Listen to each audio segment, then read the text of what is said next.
The illustration today is the brick wall with the break in it. And the focus, as I first look at the wall, is to concentrate on the break. And I think of the broken world, both current and also historic, going back as far as, for example, the Hebrew kings, who were flawed at best and in the most corrupt, so tragic that even the prophets couldn't pull the world out of that situation. And I think that it was that brokenness in which God sent Jesus into the world in the human form of God, and that quiet miracle of the birth was met with fear and treachery and so much anger from the political factions because their boundaries, their walls were threatened. And Jesus continued through his life to put pressure on those walls. And as we in Lent turn to the end of Jesus' life, I think about the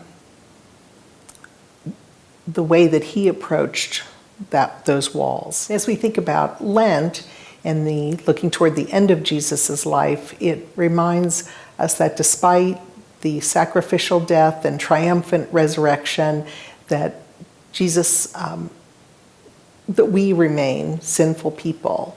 And Lent is the time of year when I believe that we should walk our wall and find out where the weaknesses are in that framework, to look for the cracks, the chips that might need to be mended. Rather than to overlook the other part of the wall, I want to concentrate on the part of the illustration that has the intact wall. In between the crumbled bricks, the rest of the wall is strong and intact, and it reminds me, if we focus away from that rubble, of the strength and the duration of the big church.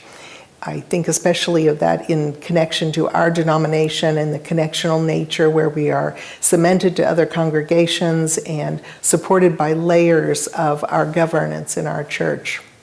And that no matter what kind of controversy or problems that we face, there's always something sturdy on each side to hold on to.